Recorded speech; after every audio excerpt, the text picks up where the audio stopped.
আমরা 144 যেহেতু জারি হয়েছে, আমি সে আইনের বিরুদ্ধে আমি কখনো কিছু করিনি।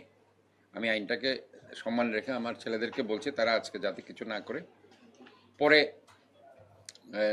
যারা গ্রাফিতি করতে পারে, যাদের এ ধরনের মানে সুন্দর করে করতে পারে, আমি বারবার বলছি যে আর্ট কলেজে কিছু ছেলে লাগবে যারা এগুলো সুন্দর করে করতে পারবে। আমার এগুলো হচ্ছে প্রবেশ মুখ। একটা কর্পোরেশনে মানুষ যখন আসবে, তারা যখন একটা সুন্দর কিছু দেখবে তারা খুশি হবে। মানে এই জন্য আমি বলছি যে যারা আঁকতে পারে, যারা এগুলি সুন্দর করে লিখতে পারে, এই ধরনের ছেলে দিয়ে কর। বারবার এই কথাটা বলছি। আমাদের ছেলেরাও যুবদল ছাত্রদলের তারাও এই ধরনের আর্ট কলেজের ছেলেদের দিয়ে করাতে পারে। এবং আমাদের মধ্যে যদি কেউ ধরনের ক্রিয়েটিভ থাকে, শৈল্পিক মনা থাকে, হাতের লেখা ভালো, তারাও করতে পারে। ইভেন এনসিপি বলেন, বৈষম্য বিরোধী আন্দোলনের ছেলেরা যারা আছে তারাও করুক। আমি তো ইভেন ছাত্র শিবির যদি তারাও করুক। এখানে এই শহরটা তো সবার, এই শহরটা তো আমার একার শহর না। আমি তো এই কথাটা বারবার বলি, এই শহরটা আমার, সবারই দায়িত্ব আছে।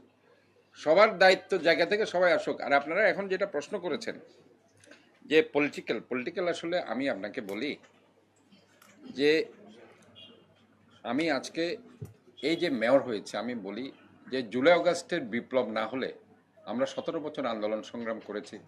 এই আন্দোলনের ফসল হচ্ছে জুলাই আগস্ট। এই জুলাই আগস্টের আন্দোলনের মাধ্যমে কিন্তু আজকে শেখ হাসিনা দেশ থেকে পালিয়ে গেছে, এটা স্বৈরাচারী সরকার।